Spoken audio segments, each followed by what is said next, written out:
Hey guys, welcome in. I'm just gonna do a quick live. I wanted to jump on here and get some time because I haven't been uh,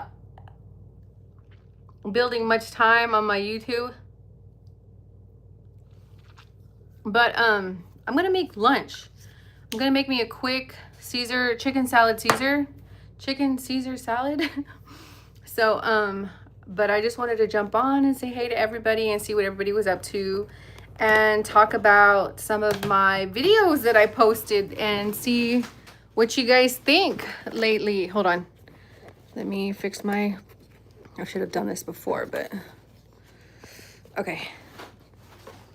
And really just see what you guys think about my new journey that I'm on and just, dial it in and see where everyone's mind's at and say hey to everybody. We're back from vacation. It was such a nice time. Hang on. I'm cleaning up the house too as I'm talking to you guys. Let me get my vlog stick together.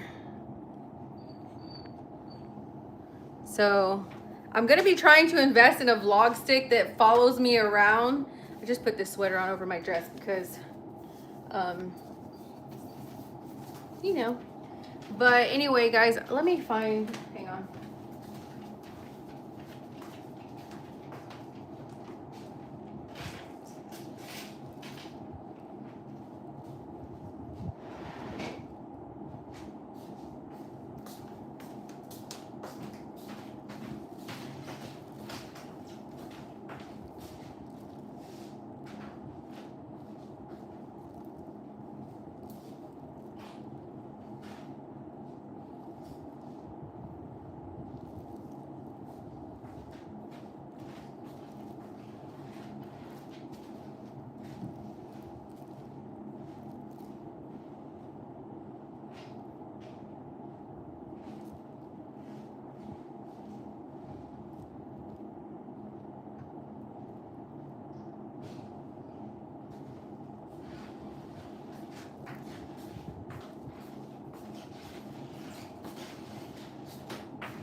Hey, Natasha. Girl, I just got out of the shower. I'm going to make me some lunch and I wanted to sit down and talk and catch up with you guys. And see what your thoughts were about everything that I've been talking about. So, hi, Funny. Welcome in. You guys don't forget, go subscribe if you haven't subscribed. Right now, I'm going to make me a quick chicken Caesar salad for lunch. And we're going to sit down and chat. Hey, Sagar. Welcome in. You guys don't forget, go subscribe if you haven't. I don't know if you guys have checked out my recent vlogs since being back from vacation. Hi, Samuel. Welcome in. I love the new vlog. It was so heartwarming. Thanks, Natasha. I need to do part 2.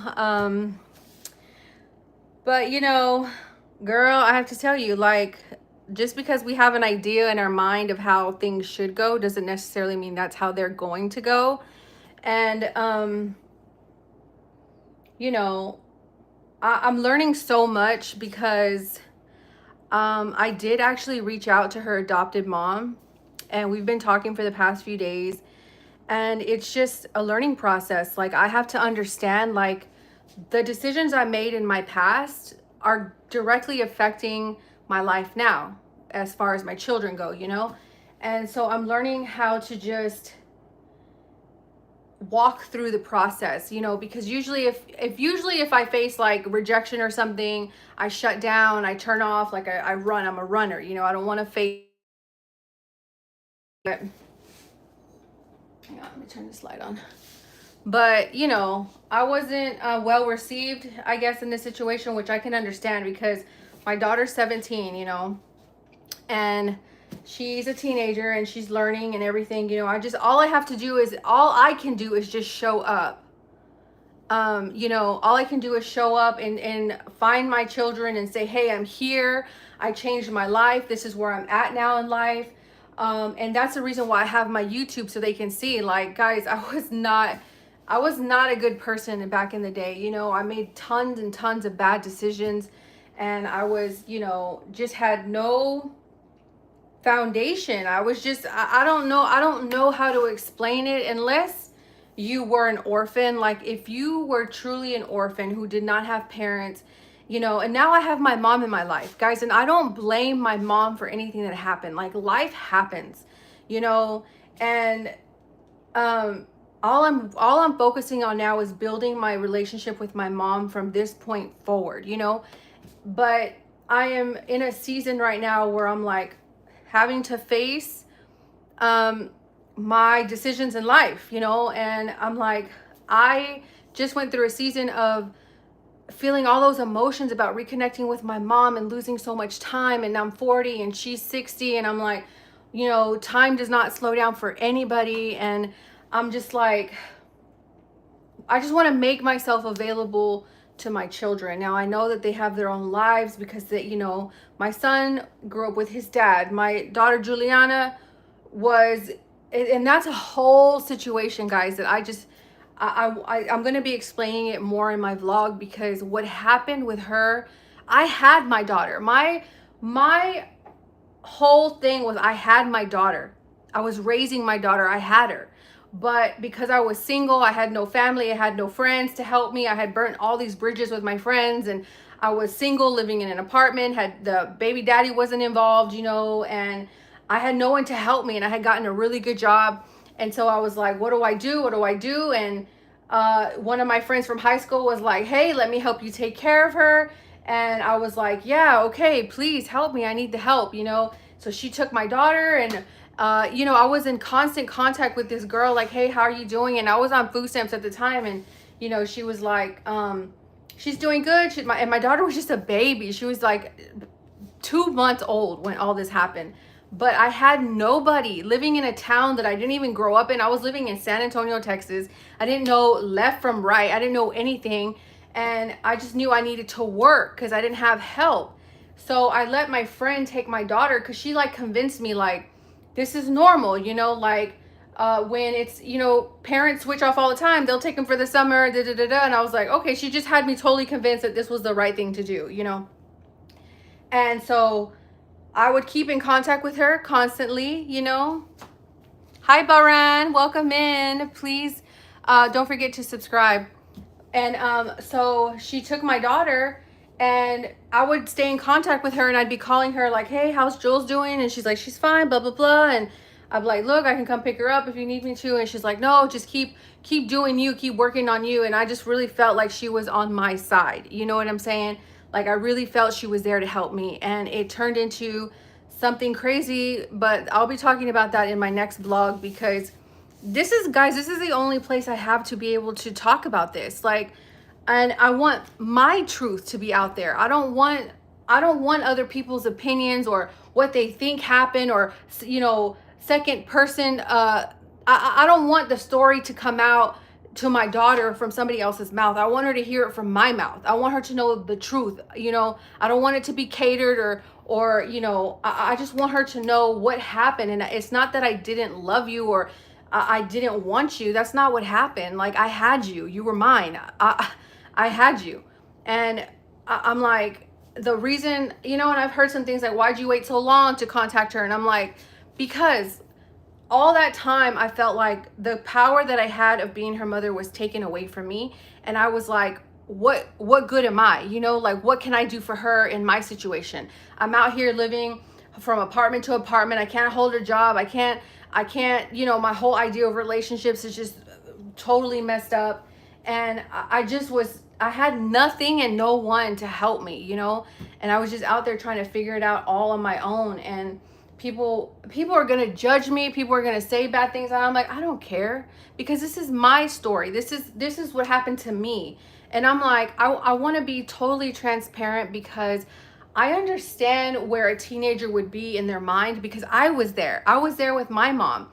I was like angry, upset. I was confused. I didn't understand, like, where is she? Why doesn't she try to find me? But now that I'm on the other side of that, I'm like, I get it, you know? Hi, Lucy.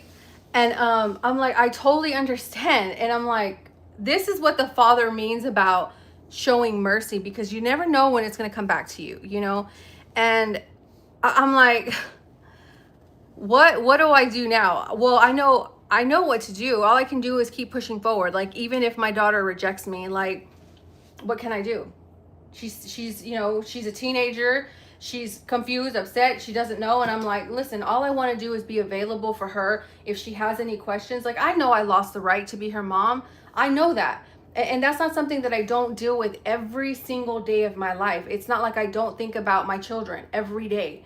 But I'm in a season right now where I'm like, hey, you know what? I'm just going to lay it all out there. And then whatever comes back, comes back. You know what I'm saying? And I've had like so many mixed emotions about everything, you know, like, because my natural reaction to being rejected by my children in their age now is like, I want to give up. I just want to not give up, but I just want to like run, you know, like in the past, I'd be like, change my number, disappear, get off social media. Like I'm done with everyone and everything, you know, but I'm like, no, Iris, you're 40, you're mature. Like, let the process play itself out and just be available in your maturity now to be able to answer questions and understand that my fighting has to be done in prayer. Like, prayer moves mountains. So I know that if I pray for my daughter, for her to have a heart of compassion and of mercy and of understanding, it'll happen. And I just have to trust and believe that, because I know that the Father moves mountains. And I know that maybe one day she won't be so angry, you know. And I'm going to talk about more about that in my vlog. Because I'm just trying to think of how she would think in life, you know, like being 17 years old and not, you know, not growing up with your mom. I mean, I lived that very scenario. So I'm like, I understand. She's angry, or she could be, you know what I'm saying? She could be angry. She could be confused. And, you know, you guys know, everyone that's been with my channel, that you guys know I'm an overthinker. I try to overanalyze stuff.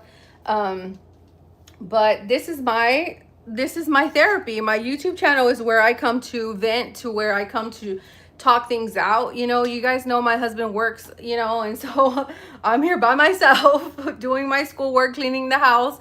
And so it can be challenging, you know. But anyway, what are you guys up to today? Let me get my yeah, Natasha, I spoke with 2 of my old foster sisters, and then I have been in contact with my daughter's adopted mom. And you know, I'm just trying to work out everything and understand, like, you know, because in my mind I was like, oh, my daughter, she's gonna be, you know, she's gonna understand and this, and then I'm like, she's a teenager. What did you understand when you were a teenager, you know? Like, and so I'm just dealing with all that.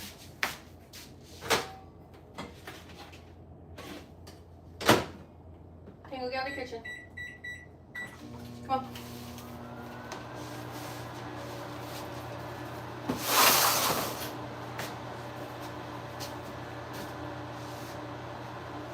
Hey, Anthony, welcome in. Don't forget to subscribe. If you haven't been following along, guys, we just got back from vacation. Well, I haven't spoke directly to her, but I wasn't well received, we'll say that. Which is understandable, you know what I'm saying? Like, I'm a stranger to her. Where have you been my whole life is probably what she's saying, you know? Like, and I'm sure there's questions like, why now? Why all of a sudden? And I'm like, how do you explain to a teenager that you had to wait until you were mentally, physically, and emotionally prepared? Like, you know what I'm saying? Like, if I would have tried any time sooner, I wouldn't have been in a position to be like, I'm here. If you want to come to me, I have my own home. We have our own house. We own our own house. We have vehicles. We have transportation. I have health insurance. I'm in college. Like, I'm married to a wonderful man. Like, I wasn't there yet. And I felt like, I feel like she needs to know that the reason why it took so long was I felt like she deserved so much better than me not being able to care for her still, or not being in the state of mind or the state of financial security to be able to care for her if she wanted to come to me. You know what I'm saying? And I'm like, that's why it took so long, because I felt like it would have been unfair to her if I had reached out and I was still on drugs, or if I was still not having my own place, or if I wasn't married. I just wanted to be in a situation where I was stable enough to where if my children wanted to say, hey mom, or hey Iris, whatever they want to call me. I know I didn't earn the title of mom, you know, but I waited so long because I wasn't ready. I felt like, and maybe that was my mistake, but who do I have to teach me? Who's out here teaching women these things? I didn't have friends around me to encourage me, guys. There were people around me telling me, Iris, you can't be a mom. What do you know about being a mom? Like, you can barely take care of your son. Because even before my daughter, I had my son. And even with my son, his dad and his people didn't want to help me. Like, you know, and I was that girl who didn't want to put the guy on child support. I didn't know the first thing about how to put a man on child support. And I was just, all I knew to do was to run. You know, like when situations got bad, you run. Like, you just get out, you go. And so that's what I did with my son. I took my son and I left. But nobody was teaching me, hey, it's okay, put the guy on child support, make him pay. Like, you can get an apartment on child, you know, on welfare, this and that. Nobody taught me none of that stuff. You know, I had people all around me not encouraging me to keep my children. It was either like, give your child to me or figure it out. But nobody was offering me help. Like, hey, this is what you do. This is, you get an apartment, you put this amount of money to the side. Like, guys, I really think like as parents, like as human beings, we fail each other of not teaching each other these basic things so that when you do become an adult, like, you're prepared. You know what I'm saying?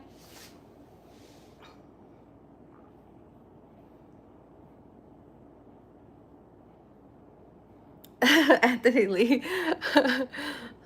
Hi, Nicholas. Y'all, welcome in. Don't forget to go subscribe if you haven't already. And y'all let me know. Here's the situation, okay? So let's react to this situation. You're right, Natasha. God is in control.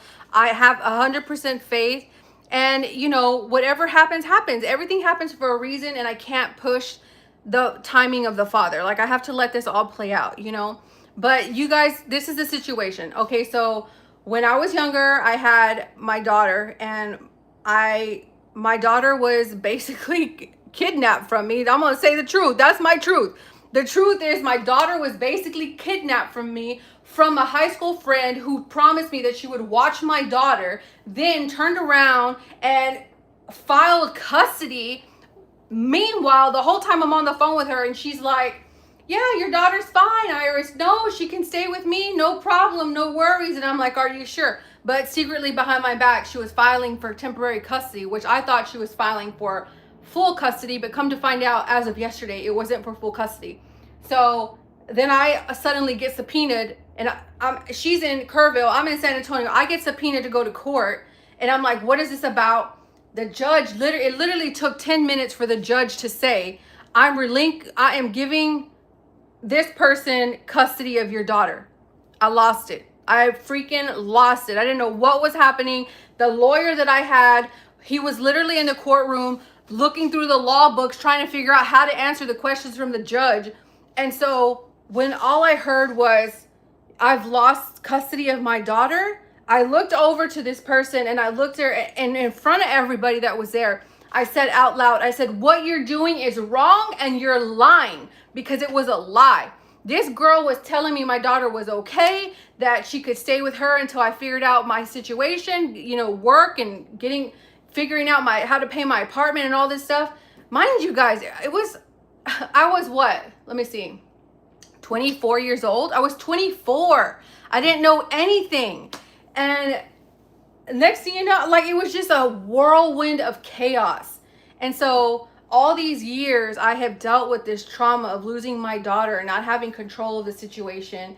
And then now I'm like in a season where I'm like, I need to reach out. I need to let them know, like, I do care about her, because I'm like, I know what it was like for me growing up without a mom, and like having all my children with not my mom not around, and always wondering where she was and if she ever thought about me. And I'm like, listen, I want to get to my daughter as early as I can, so she's not 40 years old doing what I'm doing now with my mom. You know what I'm saying?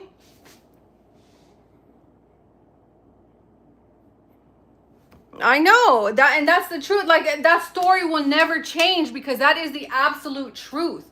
Like, I'm like, I don't care anymore about other, like, I've wasted so many years listening to other people about, oh, maybe she's not ready, or maybe you should wait, or maybe this, or, and I'm like, what? No, listen, this is my life. This is my, I had this child. I carried this little girl for 9 months. You know what I'm saying? Like, through all the trauma that was happening in my life. Like, I'm saying today, like, today it's been enough time. I don't care about hurting this person's feelings or that person's feelings, or even, you know, even my daughter. Like, I'm like, listen, this is the truth. Here, you deserve the truth. And so now I'm giving you this gift of truth. And so now you have it. And so now I'm here to say, hey, that's what happened. But and I don't want to be like, not sensitive to the fact that she grew up for 17 years without me. I'm here, like, I'm telling you, I'm, you know, like, I want her to know, like, I love you. It wasn't my fault. It wasn't your fault that this happened. Like, it happened. And now I'm here, you know, like, but what can you do? You can't control other people. You know, all you can do is just hope and pray. That's it.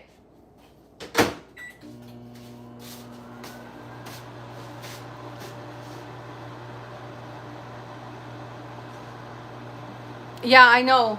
She even, girl, you know, and maybe she will. Maybe she'll reach out to me, and maybe she won't. I don't know. You know, what can I do about it? I can't do nothing about it, and I have to, like, I have to cope with the fact that this is my fault. Ultimately, it's my fault.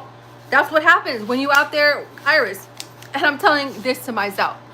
That's what happens, Iris, when you're out there fornicating and having multiple relationships with guys who don't want to be responsible.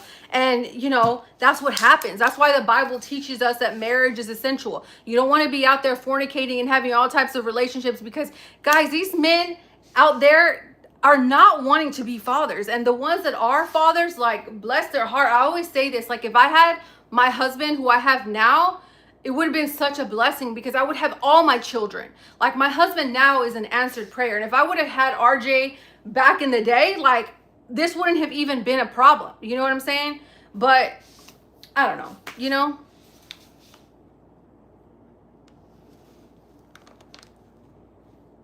But girl, I'm like, I'm going through all the emotions. Of course, I feel angry. I feel anxious. I feel like it's out of my control. Like, I have no control. And I'm just like trying to remember, like, stay focused.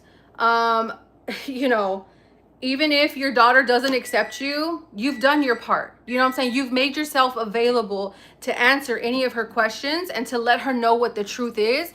And all I can do now is show her through my YouTube that if you ever want to come live with me, if you ever want to come see me, like, you can. And now I'm in a stable situation where I can show you what a healthy relationship looks like, what being financially stable looks like. I'm no longer that person. And guys, people from my past, it's been 20 years, 20 years that I disappeared from my past because I literally left and did not look back.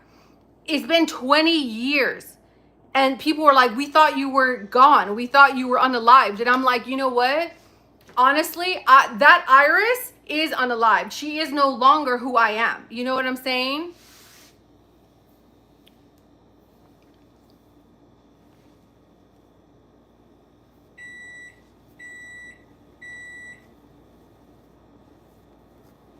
And guys, I don't know about you, but like, I was a teenager. You know what I'm saying? And I'll never forget when I was 15 was the first time that they told me about my real mom. And I actually got to talk to my real mom on the phone. And I rejected her. I was like, I don't care, blah, blah, blah, whatever you said. Like, I rejected her. And so now I'm having to face the mercy that I didn't show to my mom. That's what I'm facing now with my own daughter. It is crazy how things circle back.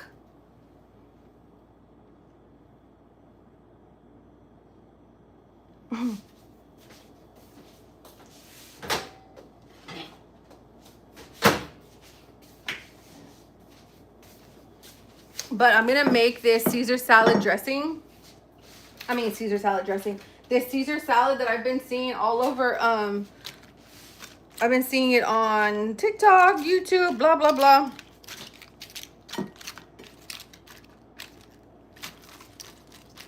So they basically leave like the spears like this. like big and full, you know, like instead, and then you just cut it. But let me show you how this is made.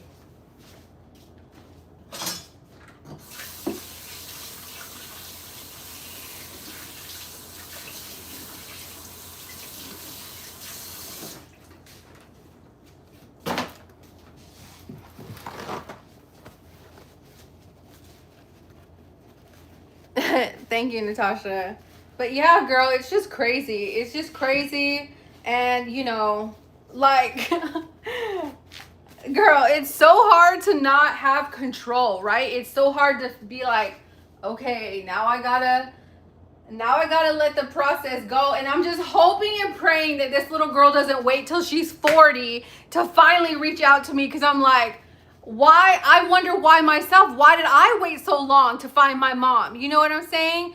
Like, 40 years old, like, yeah, that's one thing I do regret. I do, but I don't know. Maybe it was the Father's time. And that's the thing, guys. Like, just because you follow the Messiah and you're a believer in the Father in heaven does not mean you're not going to have confusing times. Like, I know that this is a time of testing and putting my faith to practice and putting the fruits of the Spirit to practice, right? What are the fruits of the Spirit? It's, you know, love, peace, joy, kindness, long suffering, you know. And I'm like, Iris, remember that, because it's so easy for me to want to be angry at so many people, right? Like, why was I out there partying and sleeping around with men, like guys? And I won't say men, because I was young, you know what I'm saying? I didn't know anything. I got out of foster care, guys, and I had this newfound freedom, and I thought, "Ooh, let's do it. Let's party. Let's do all the things," you know? But I'm here to tell you, if you're somebody in your teenage years or early 20s right now listening to me, the decisions that you make in life will affect you later on. I am a living product of that right now.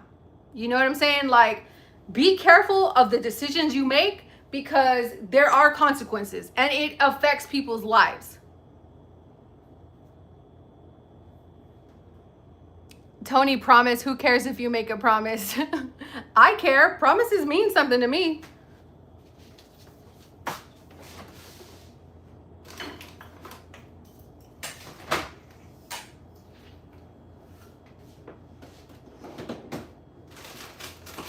Hold on, guys. I'm looking for my cheese.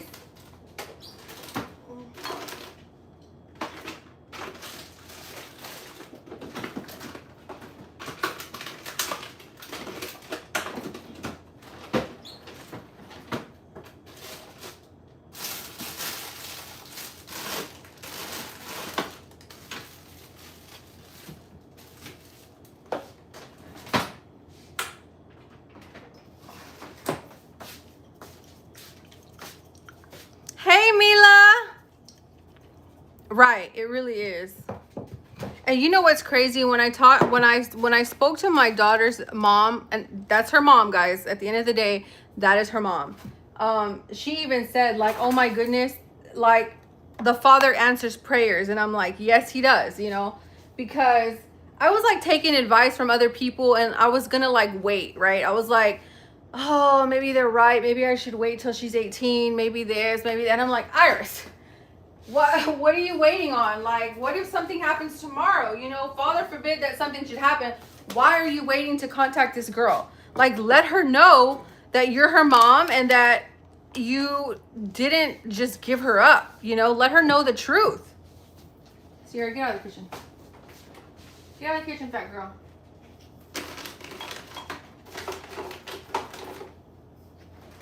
Oh, there it is. Found it.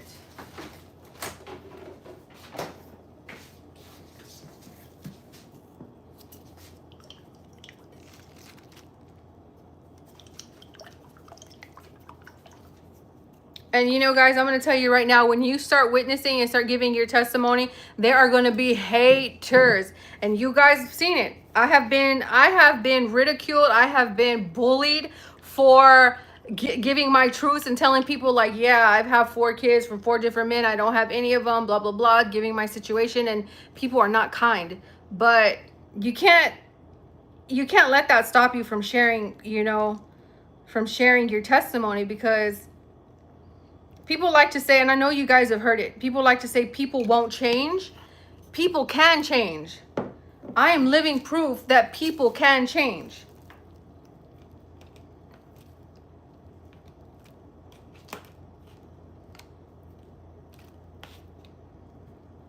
And my husband is so amazing because he's so encouraging. You know, he's like, hey, listen, whatever happens, happens. Like, we're not going to let that stop us from living our life. Like, yeah, you made mistakes in your life, but you have to remember, like, there's freedom in living through scripture. You have freedom. You're not going to be held captive to this. Like, you know, and I'm like, yeah, you're right. Like, I'm not going to, because guys, some people can really just get into a depression. And I'm like, no, I'm not gonna let that happen. I rebuke that in the name of Yahusha. Like, I'm not gonna let that happen. But you guys know, most of you have children, teenagers. You know how they think and they act. Like, you just got to let them process it, you know. And that's all I can do, guys. All I can do is just keep living my life and being an example and being a light. Like, what else can I do, you know?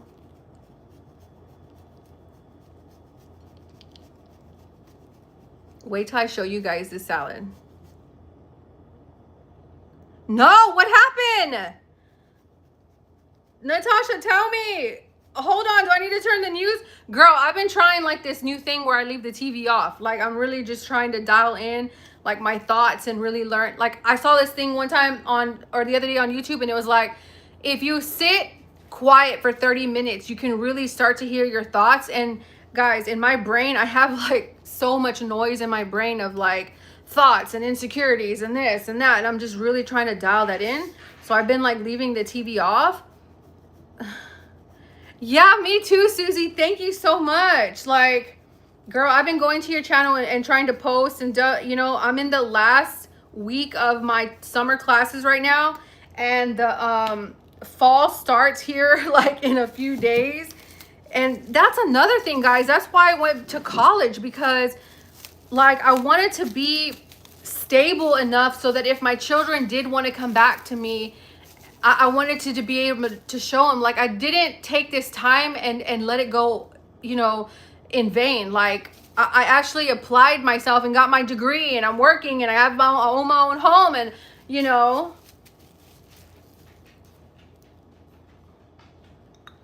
Are you signing up for classes in fall, Susie?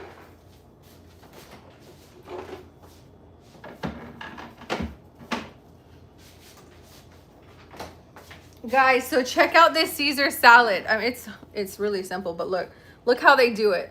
I know it looks like restaurant style, right? Doesn't that look so good?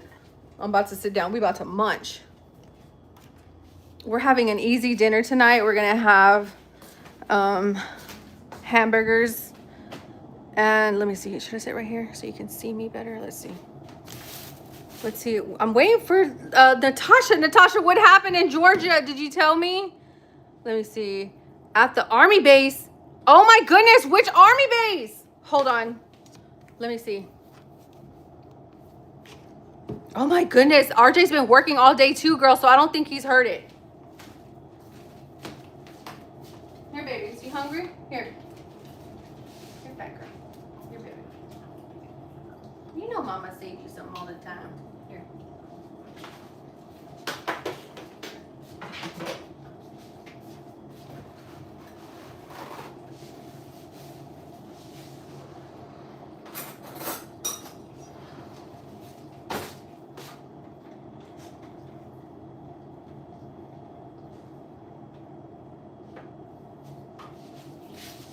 All right, you guys go sit down, okay?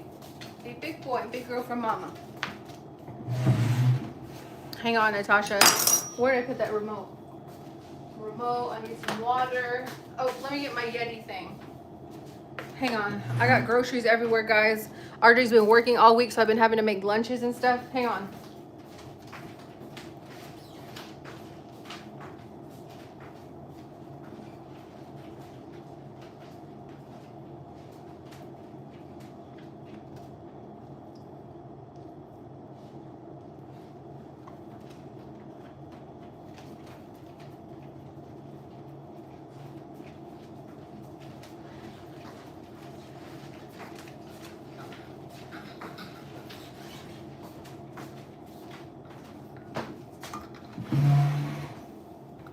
my goodness. What did I just do with that remote?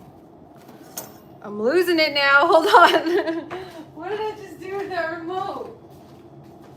Did I take it back there?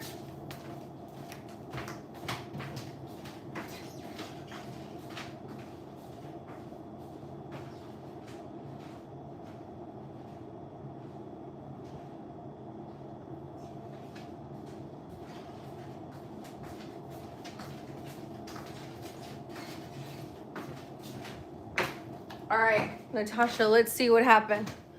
Okay.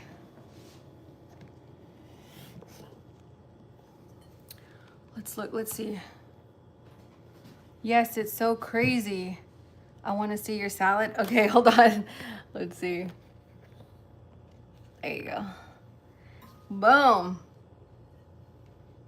And let me show you, Susie, let me show you the salad dressing that I use.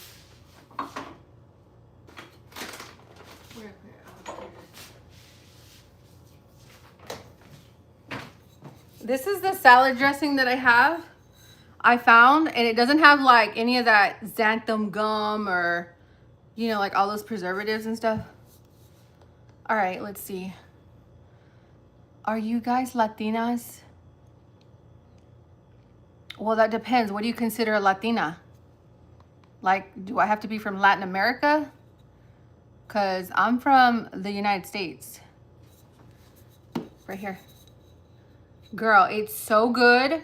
And they have this one. Sorry, I need to get my nails redone. But they have this one. They have a lemon one, a ranch one, girl. And they taste so good. And they're made with avocado oil. So they separate. But if you just shake them up really well, it's so good.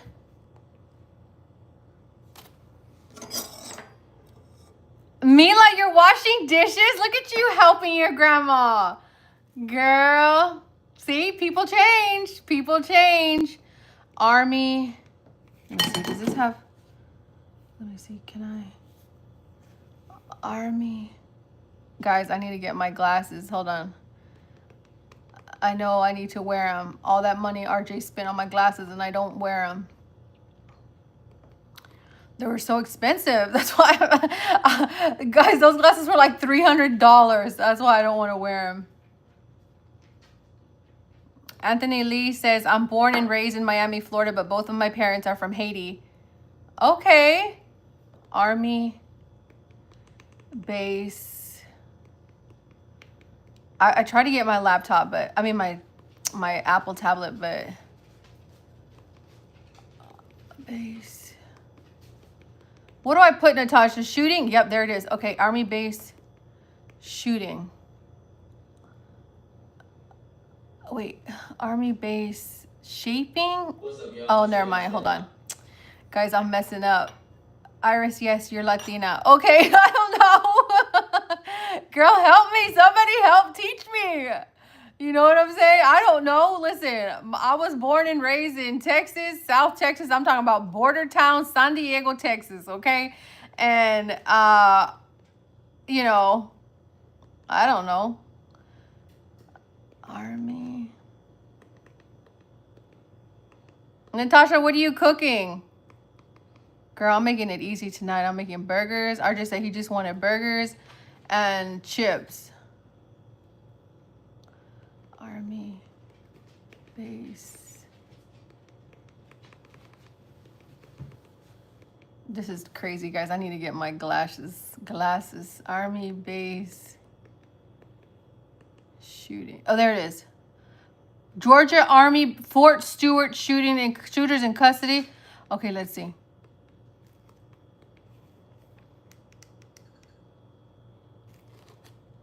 I've been baking my. All right, guys, let's eat. Praise Yah for providing. In the name of Yahusha. Amen. They got treated with Botox Cosmetic and we're happy with the results. I booked my first consultation. Botox Cosmetic has been FDA approved for over 20 years. And it's the most studied product of its kind. I'm happy with my results. They're very natural. Botox Cosmetic effects may spread hours to weeks after injection, causing serious symptoms. Alert your doctor right away as difficulty swallowing, speaking, breathing, eye problems, or muscle weakness may be a sign of a life. we're getting new updates on the active shooter situation at Fort Stewart Army Post in Georgia. A suspect is in custody with as many as 5 people injured. Joining us on the phone, Fox News contributor and retired NYPD Inspector Paul Morrow. Paul, thank you for joining us. Look, this Army base covers nearly 280,000 acres. What does that kind of containment look like? We know the suspect is in custody, but what would that protocol look like as a lockdown is called into place and an active shooter on the loose? Well, the first thing to recognize is the jurisdiction here is federal, right? So it's going to be an internal thing right from the get-go. Wow, Natasha, 5 people hurt. CID having to take another investigation. So the response that you're talking about, that'll be the authorities that are on the base. They'll have protocols. They'll even have protocols worked out with the local police. There'll be these mutual agreements that they have as to who responds to what. Sometimes they work together. If there is a hook outside the base, let's say somebody's running narcotics into the base or something like that. These bases are huge. They're like mini cities. And so they have to work all this stuff out ahead of time. And they get these kinds of cases. But Guys, where is Fort Stewart? As I said, it'll go likely to CID unless Painesville? we have an instance of terrorism, in which case the FBI, by presidential executive order, it goes over to the FBI. And all of this matters because... Guys, this is the Yeti thermos that RJ bought me to take because it fills up a lot of water. But when we were leaving, he forgot it here on the carport. Of Al-Qaeda. We had the Fort Hood shooting, Major Nadal. And I raised that just to pinpoint maybe how lucky we were. Guys, there's been so much going on, like floods and all kinds of stuff. And I don't know if you guys were on my live last time, but do you guys know I lived in Kerrville, Texas. And in that case, we had 13 fatalities and over 30 wounded, including some of the local cops who responded and were completely outgunned. That was a case of terrorism. The Obama administration didn't want to classify it as such. It went down as workplace violence, and there was a lot of hubbub about it. Oh my goodness, Susie, that salad dressing is so good. It's got like such a zip to it. And you can taste the anchovies. It's delicious. Something like this, if you're sitting where I am, having done that kind of work, you think, is it terrorism? Is it something that could have been interdicted? Was there some indicia ahead of time that maybe there was some psychological... That's when I'm missing my lemon. All these are after effects, obviously. These are things that you think about in retrospect, because the most important thing, of course, as you say, is to get down, make sure life and limb are preserved, that everybody is safe, and that you interdict the immediate threat. It's so good. I want to jump into that, but there have been 5 soldiers who were shot today in this active shooter incident in the 2nd Armored Brigade combat team area. All soldiers were treated on site and moved to Wynn Army Community Hospital for further treatment. There is no active threat to the community. Law enforcement was It had to have been something there because he was on the base. what I just called Armored Brigade combat team area. And Emily gave the timeline a little while ago, and so we know how quickly this moved. So that was at 10:56 a.m. local, then 11:35 a.m. they apprehended the suspected shooter. The installation was locked down 11:04, and Fort Stewart has now lifted the lockdown of the main containment area, and that happened a few minutes ago actually. We were waiting for this press release to come out. And so we could see some things that were unconfirmed, and now we can put those on record. The area of the shooting, that 2nd Armored Brigade combat team area, remains on lockdown at this point. But the main cantonment, I should say, area is lifted from the lockdown. So people, emergency medical personnel are dispatched to treat the wounded. There's some movement now on base, that sort of thing. I still don't know, and Paul, maybe you and Emily will talk about this, about being able to go in and off that base, because the front gates aren't really being talked about much. But the term we were using, CID, the U.S. Army Criminal Investigation Command, it's interesting. A lot of this was handled internally, including their injuries. So Paul and Emily, just as you were saying. Yeah, so one thing we have to remember now is that this is a crime scene, and it could be a very mobile crime scene.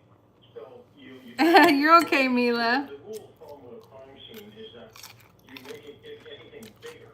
You don't want to shrink it because you don't want to look backwards and say, well, we lost some potential evidence here. So the crime scene is likely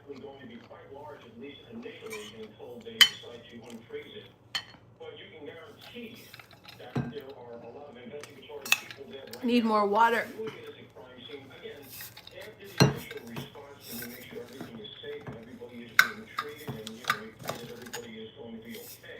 But once you've detected the immediate threat and you're into the investigation stage, You're young, Mila, right? crime scene, and look, they're going to ask for help, and as I said, they're going to get full support from many of the federal authorities and guarantee the FBI is already en route. And then, you're going to be doing this big backwards scrub to see, should we have known? Was the person treated for psychological issues? Is it a soldier? Right. Was it a soldier? Is it a ranking officer? Is there Something happened. we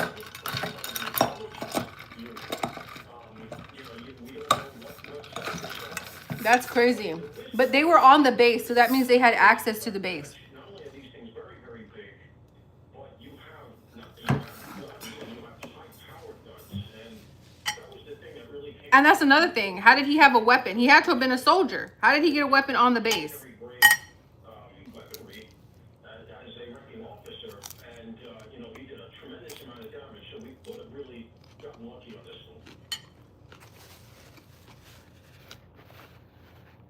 Well, I think we lost Paul right there. So Right, Susan. And for now, I would reference the president. Because I'm telling you, they don't be playing here on the base where I live. Incident Uh, Fort Stewart via the press secretary. When we get on the base, This quote they check us. We can't have no weapons. brief on the shooting at Fort Stewart in Georgia. The White House is monitoring the situation. Now, Outnumbered is monitoring this breaking story, and we will be right back after a short break. Stay with us for more. Hi, Zara. Mm.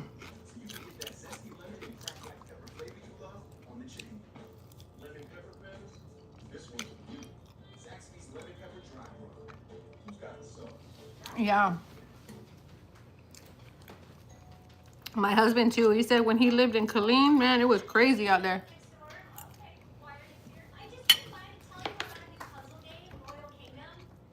Mm-hmm.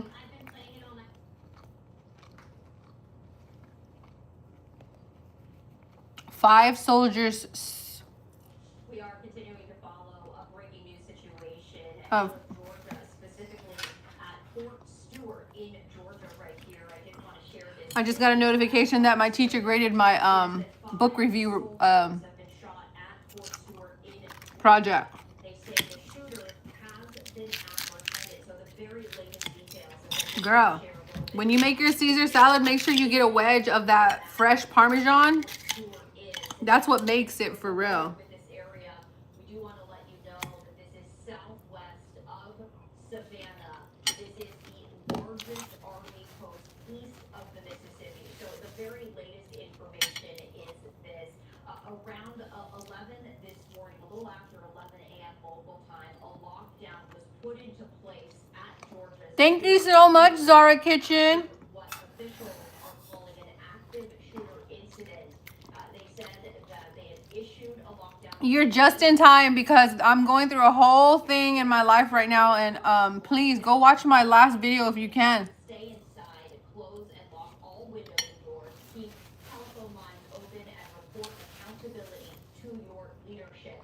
Army officials did confirm Zara, can you go put into place at 11:04 a.m. in response to an active shooter incident. make a comment somewhere on my page or on one of my videos so I can make sure and 5 people subscribe to your channel as well. shot. According to Fox News, that suspect has been apprehended. That is the information that we know right now. In addition to that, 4 So they caught the shooter. 2 elementary and a middle school have been placed on a soft lockdown after an abundance of caution, and the entire school district is closely monitoring this as well. For more information, Hi, Pixel King. bring in Bobby McDonald, who is a former Secret Service. Your last video is crazy. Appreciate you taking the time to join us here.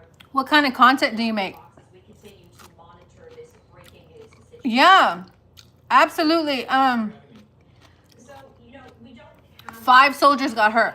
So there was just a shooting today on an army base in Fort Stewart, east of Savannah. in Georgia, and So that's on the news right now. this is the largest army post east of the Mississippi River. Knowing that,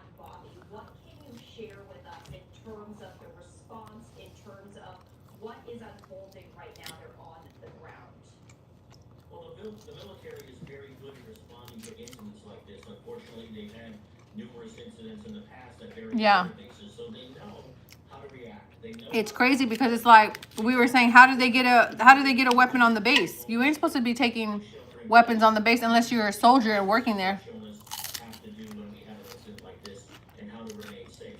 You're absolutely right. That is one of the largest bases around. Hi, Anise. Welcome in. Have you subscribed? Years ago, it's a huge location.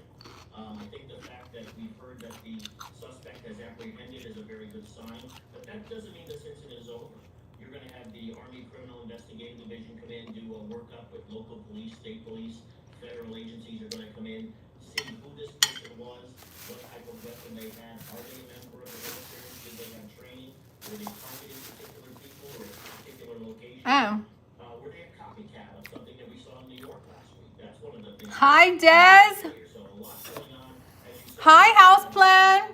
just about 2 hours away from the initial report. So a lot going on down there, but we need to make sure that that base is safe and that there are no other bad actors out there involved in this incident. For real? No, it's sunshine, girl. It's been raining the last 2 days. Like, poor RJ. Well, actually, it's been raining all the last 3 days. It's sunshine today, girl. Let's see. Can you see? Out my front window.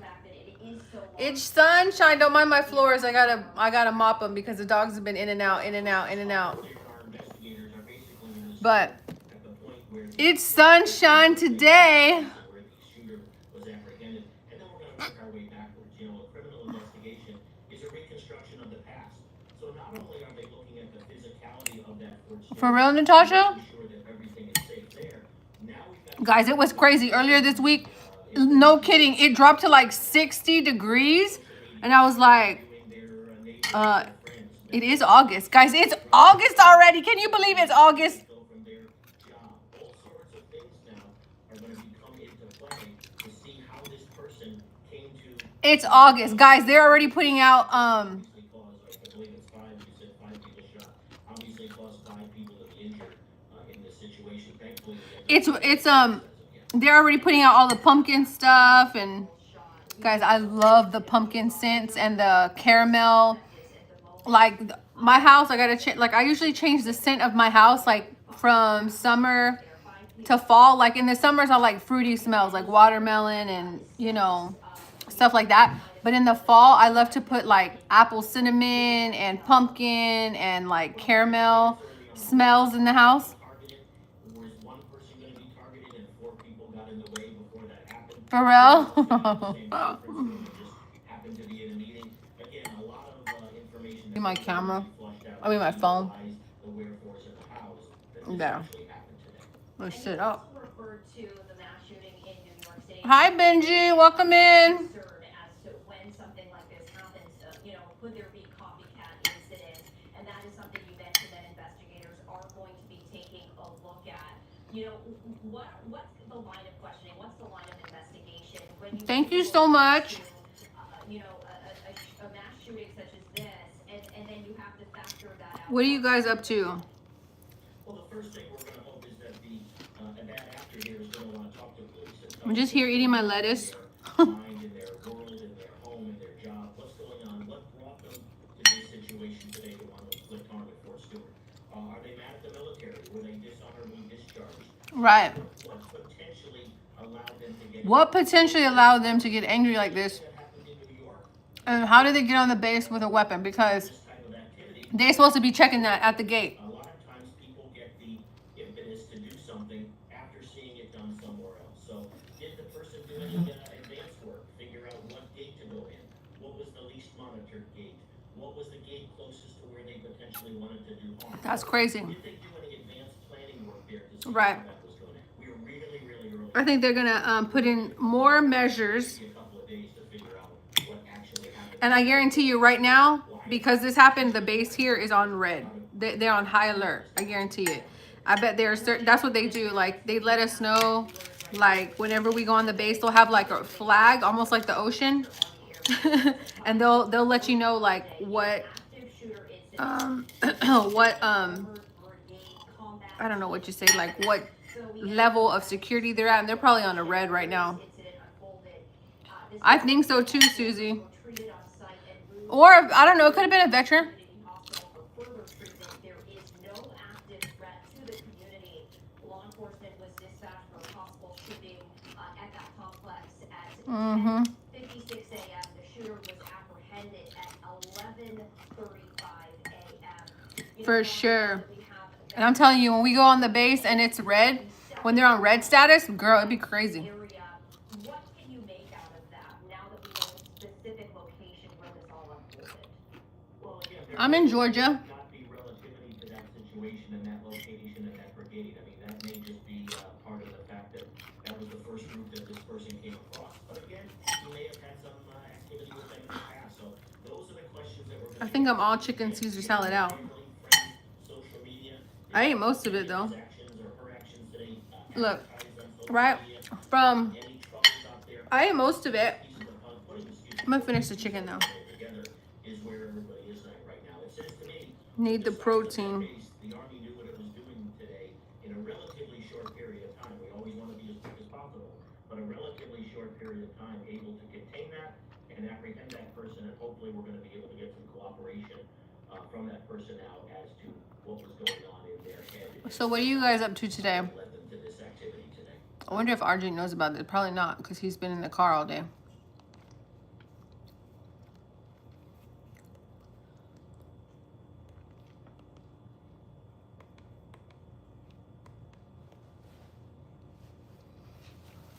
Football practice, how much protein you need? I don't know. I should be getting a lot of protein, but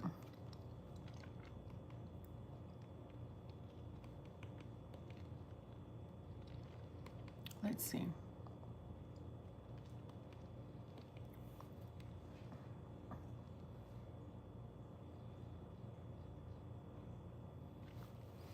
Guys, I'm watching myself on live right now while I'm talking to you. That's so weird. Guys, I'm watching myself on live right now while I'm talking to you. Like, oh, that's what I look like. I got back from Virginia last night, so tired today. Just went to store and back, going to rest. My long day trip wipes me out, going to rate.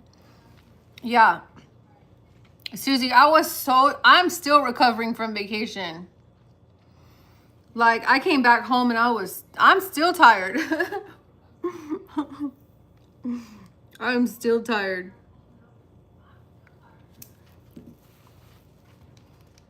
Having to do schoolwork and stuff, but I got one more week of assignments for the summer. And then I get a small break, like a 1 or 2 week break to get ready for fall. And I really need to hit the ground running because I'm getting into some like serious classes. I know you said your anniversary was on the 23rd, right? Because ours is the 25th. I know when me and RJ got back from our vacation, he had to go back to work to recover from, because, when you go on vacation, you save up for vacation, you spend your savings, and then it's time to go back to work, and make up for what we spent. So he's been at work all week, and it's been raining and wet and so humid. But today it's finally sunshine, and he picked up some groceries, and I got to put groceries away. But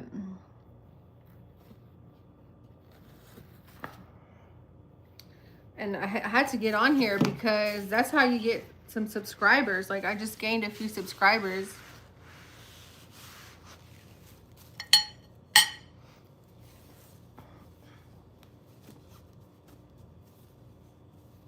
This is my prayer shawl, like when I'm at the table. I need to be more mindful of to wear my prayer shawl, like when I'm on YouTube, because sometimes I'd be like sharing scripture and prophesying, and I'm supposed to be having my head covered. But I have trouble figuring out how to tie it. Let me see if I can tie it. I need to watch some videos. Bye, house. See, I don't know how to tie this thing. Cece, give me that right there. Give Mama that right there. Yeah, we had to go to King's Dominion for anniversary trip. Where's King's Dominion?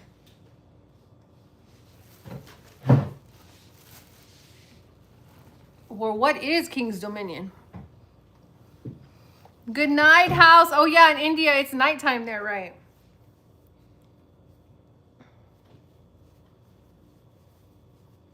So you're in the future, house. You're in today's tonight. You're in today's tonight. You're in today's tonight. Let's see if I can do this. Let's see. Stay on. There it goes.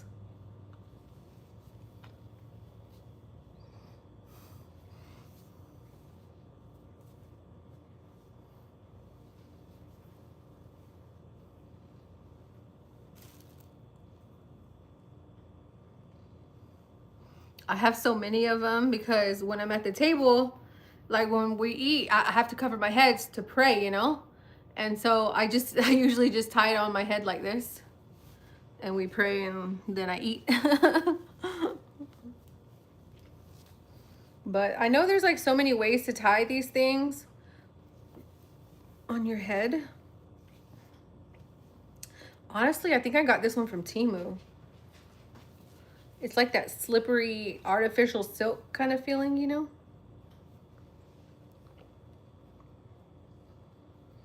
Oh, Susie, check this out. What does this remind you of? Guess this object. Guess this object. Come on, Susie, guess this object.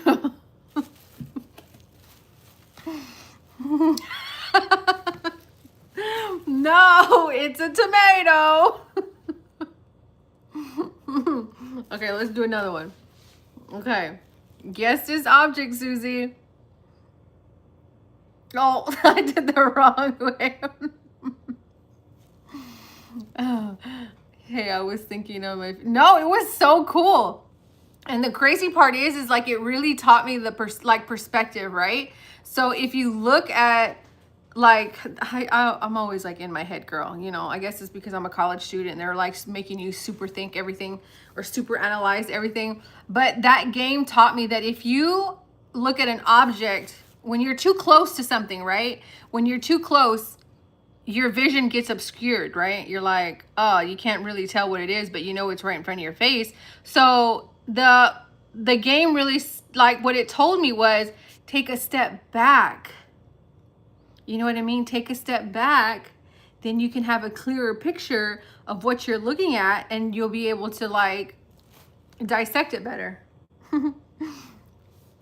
That's what it taught me. I thought that was a really cool game. My vegetables are starting to sweat a little bit. I need to take them out of the bags. I'll do that while I'm sitting here with you guys.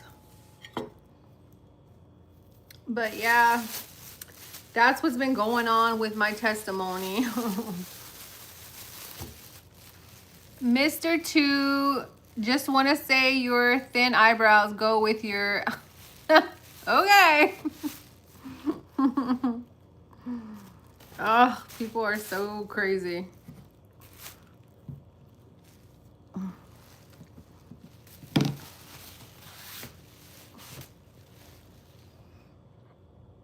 I'm gonna say, and your weird name goes with your personality. Remove.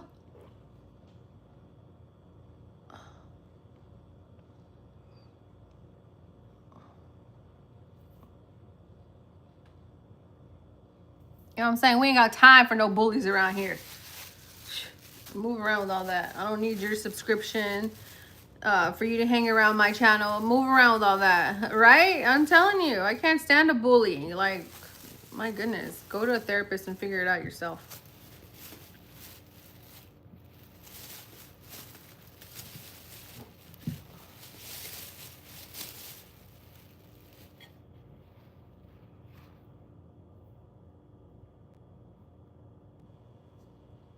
Susie, do you think that tomato is still good? It has like a brown spot. I don't know if that's a mold spot or a brown. What is that? I think I'm just gonna throw it away. I get nervous about tomato because you know how they have like salmonella or whatever. Right. I know, right? What the heck? Some people just got problems, guys, and they just, I don't know. I don't know what causes people to be hateful like that. I don't know. I've always defended people who were being bullied because I was bullied. Yeah, it is. It's still firm. Look, I put it in the bag because I was going to throw it away, but I think it's good. It's not like soft. It doesn't smell.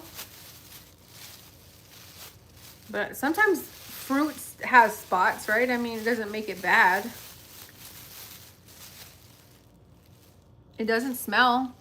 Nothing. It's just like a spot, almost like where it was sitting. It's kind of soft, but what do you think? Should I throw it away? Okay, yeah, I'll do that.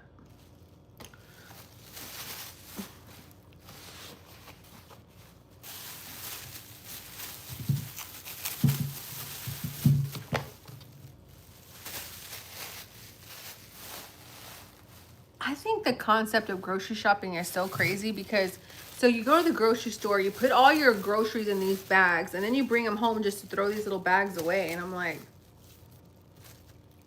warning, this is not a toy, okay? I need to buy some of those like reusable produce bags.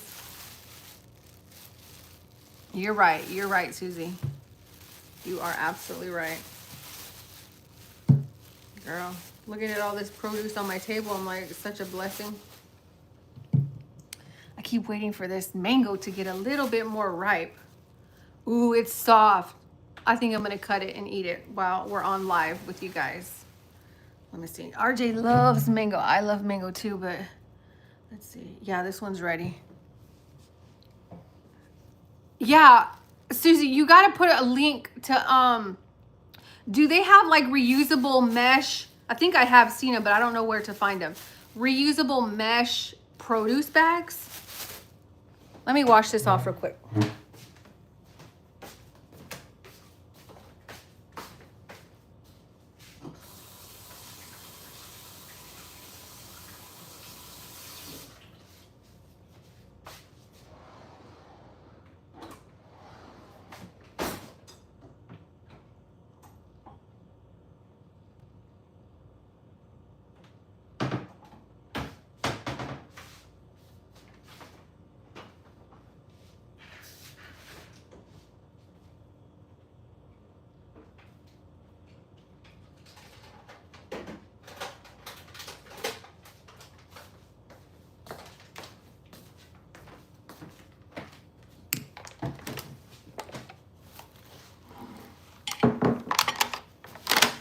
Iris, I have a lot. I mean, I have a question. Yeah, Mila, what's wrong?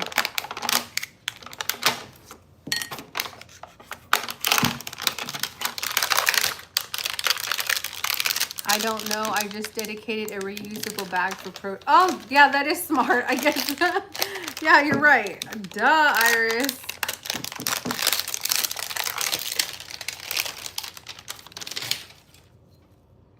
Okay, now I can't eat this whole mango, so I'm gonna cut it up for RJ.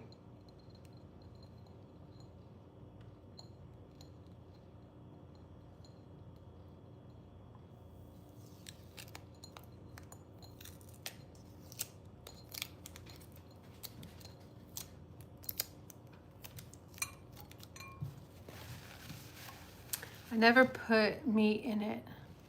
Okay, yeah, that makes sense.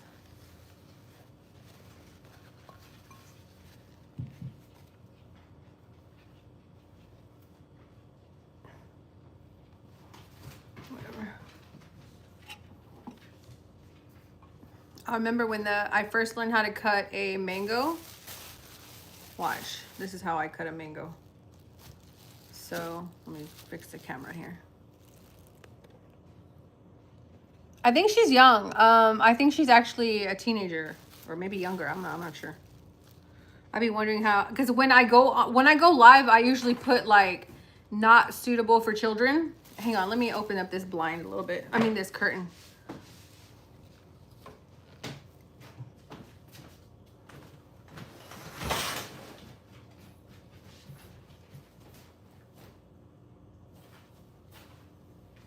What, you guys want to go outside? Here.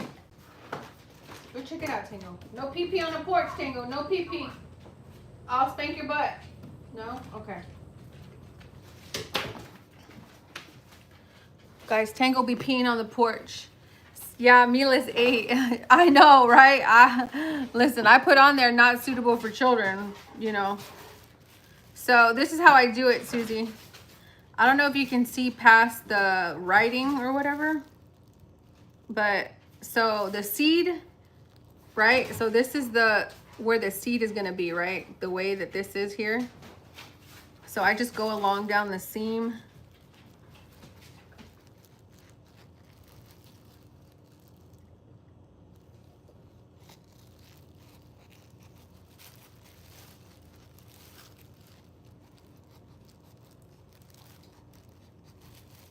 Did I cut it wrong? Hold on. And then I just twisted it off. And then I take the inside like this, and then I just cut this way, like this, like vertical. And then I'll go horizontal, but don't cut all the way through, like accidentally cut all the way through there. Just go as close as you can to the skin, but not all the way through. And then you flip it like this. Tell me that's not the coolest way to eat a mango, right? So check that out, right? And then you take your knife. I know, right? And then like, okay, so I'm not gonna eat this whole mango, right? So then you just take your knife and you run it down the sides like this. And it just falls right off into your bowl.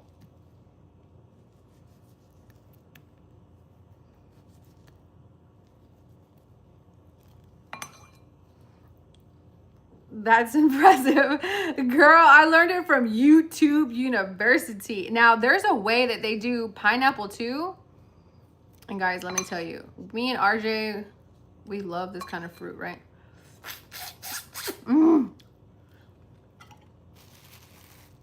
It's so crazy now, guys, you know, because I can't eat like added sugar or nothing.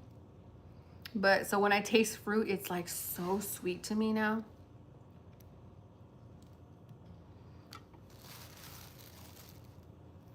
But yeah, that's how I learned how to cut a mango.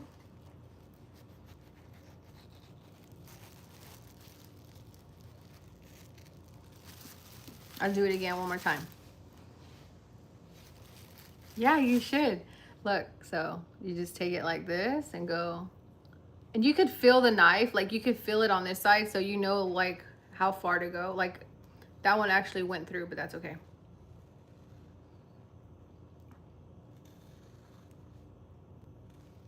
Oh, guys, I'm so glad I got on live today. I needed you so bad because after talking to my daughter's adopted mom, it wasn't the news that I necessarily wanted to hear, you know?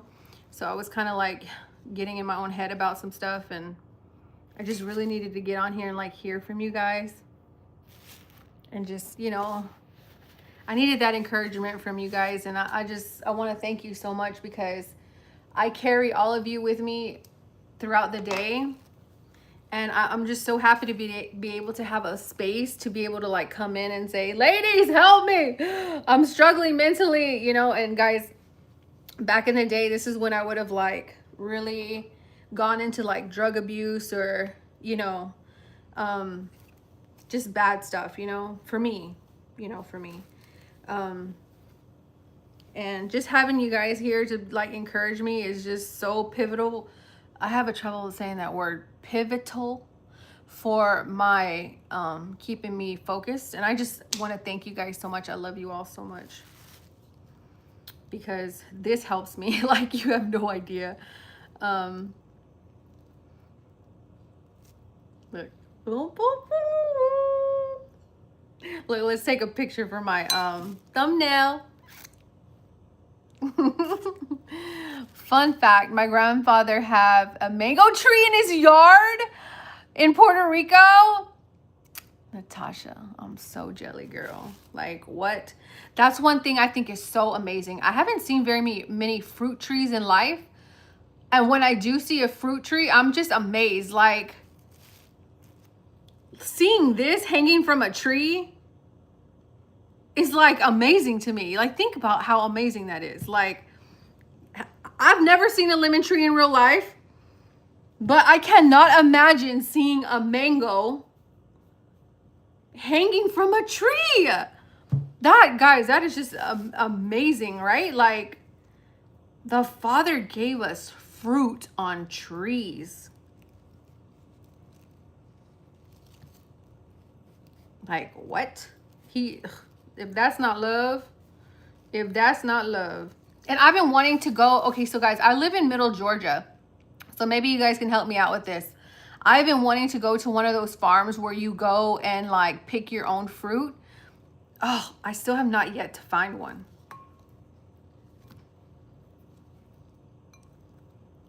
And there's so many farms around here. Oop, I almost cut myself.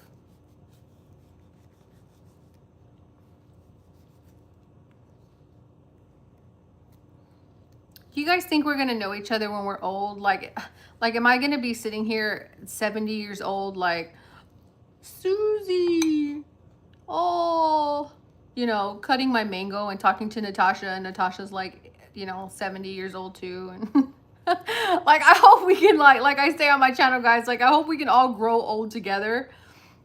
You know what I mean? Like, oh, Susie, Des, Natasha. And we're all like old and gray. Well, I'm already gray, but you know.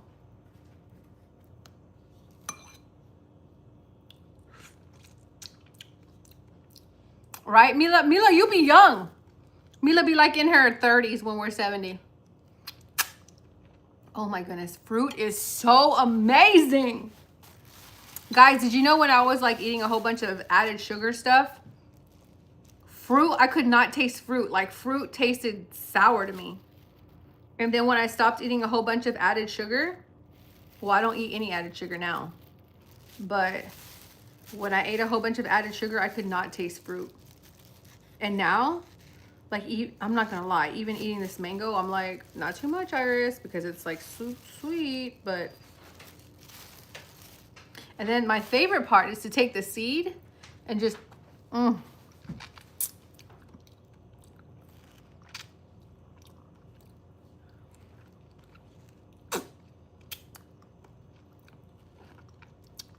I need to send you my phone number, Susie. I'm serious. Oh my goodness. That flavor of mango, nothing compares.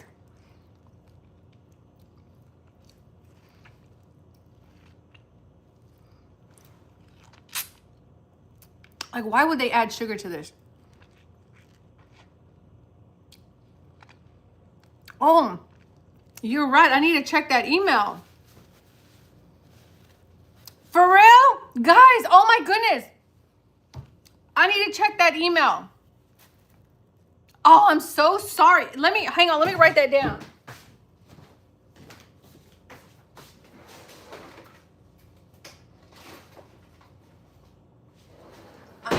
You know what? Because I created that email and then just totally forgot about it. And you guys know I got to write stuff down. Because my brain, I'm not kidding you.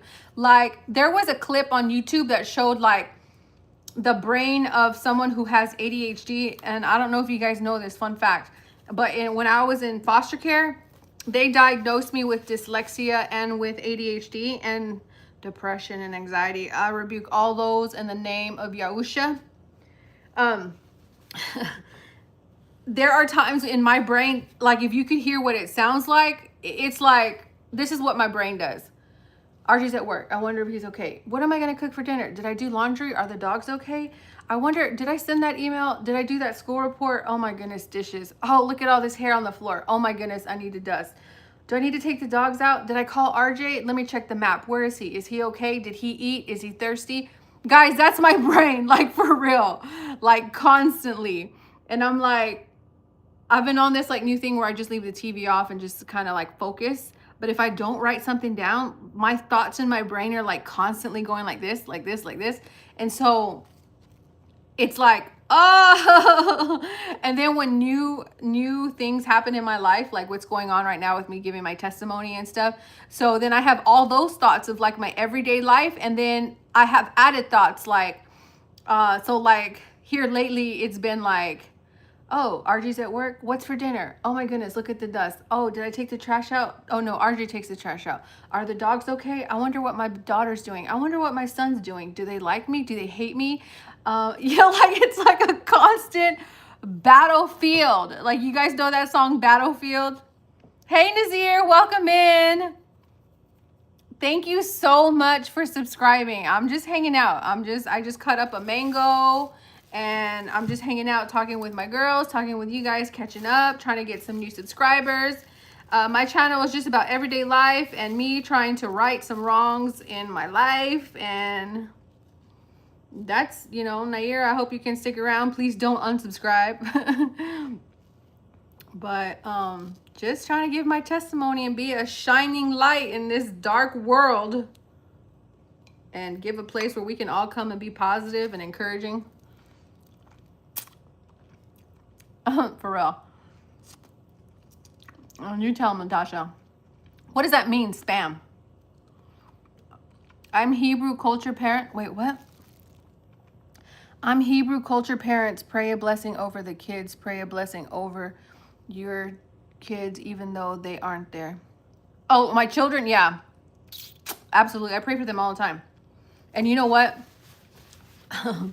This may be a scary prayer to pray, but I ask the Father all the time to, like, whatever it takes, allow their eyes to be open, allow their ears to be able to hear, allow their minds to be able to understand, and give them a heart of flesh so that they'll be able to be like able to receive the blessing of the Father. And I also pray, like, whatever they're doing in life, whatever it takes, please allow them to call out to you, Father, because I know once you call out, like, he's waiting to knock on that door, you know. And I'm like, whatever it takes, because guys, I know, like, unfortunately, sin is real. Sin exists, right? S-I-N. And so does hell. Like, there's a heaven and there's a hell. And like, I'm like, the Father even says that no one should perish. And that's really what I'm just trying to plant seeds in my children's lives so that, you know, if they do call out or have questions about faith or whatever, all I can say to them is like, hey, this is how I found the Father, and this is how I found the mercy of his Son. Like, and that for all of you too, you know what I'm saying? Like, I cannot, guys, I will tell you until my last breath that there is a creator, and I'm telling you that miracles do happen and change does happen. And if anybody ever tells you that you can't change or you won't change or people don't change, or even if you say that people won't change, stop it, because people can change. I changed, but I could not change it on my own. Like, I was literally chained to the enemy. I was chained to the enemy, and I lived my life so recklessly. And I'm so blessed to be in a position to have my best friend as my husband, and to have a husband, to own a home, to be in a position where I'm like, I'm in a safe place. I'm not having to sell drugs to have a place to sleep. I'm like not having to do reckless activities to be able to like be secure for the night. You know what I mean? Like, it's just like, that's, I don't know. I just went off on a tangent right there. You guys know my brain, you know what I'm saying? And that's one thing, if you guys know me, you know, like, my brain, it's a battlefield.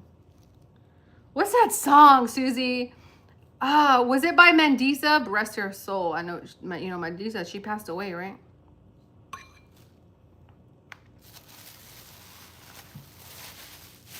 I'm enjoying this, just sitting here talking to you guys. Thank you, Nazir. And you better come back and check to make sure you're still subscribed, because I think YouTube be unsubscribing people, because there'd be like one day I have like guys, can you believe I have 300 subscribers? Like, what? That's amazing to me. Because, you know, I want this channel, it's going to grow organically. Like, would it be cool one day to be monetized? Of course. Who wouldn't want to earn a few extra bucks?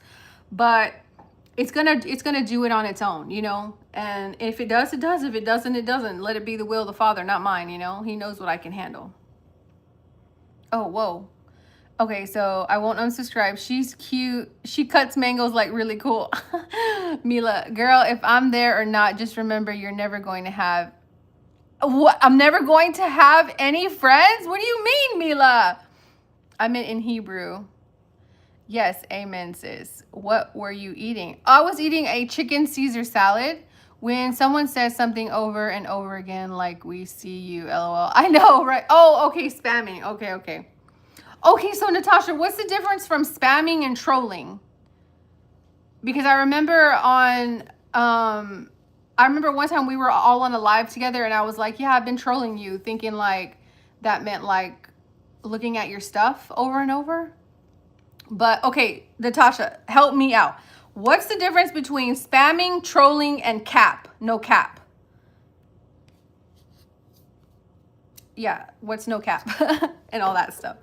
Nazir said, yes, she said right. Amen. You are so blessed.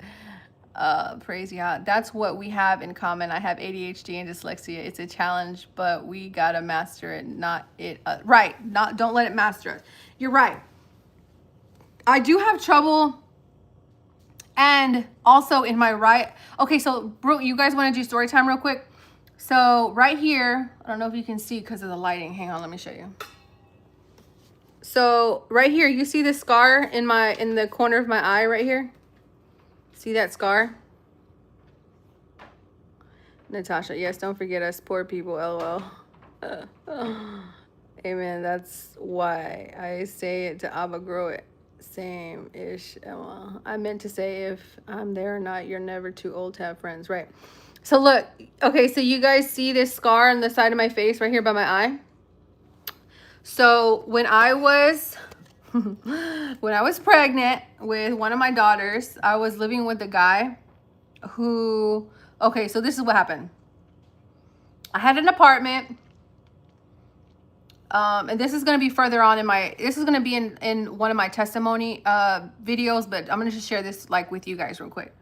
So I had an apartment. I didn't have any furniture, right? But I had gotten an apartment and I was dating this guy and he was very controlling, abusive, whatever. I don't know. I didn't know what I was doing, guys. I was in my 20s.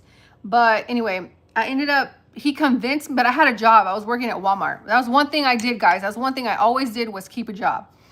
Because I knew, like, if you don't have money, you can't eat. You can't buy hygiene. You can't wash your butt. You can't, you know, buy a bag of weed. Like, you need money. So I always kept a job. But so he convinced me to give him my paycheck that he would pay the rent for me because I had to go to work and it was like rent day. And I was like, hey, can you go make a money order and send it, you know, or give it to the office for my rent? And he was like, yeah, no problem. So I'm thinking that's what he did. I remember not seeing him for a few days and thinking my rent was paid. It was like $550 at the time. And I'm thinking my bills are paid, right? Next thing you know, the landlord and the maintenance man are knocking on the door and I'm like spooked because they're knocking like police, right?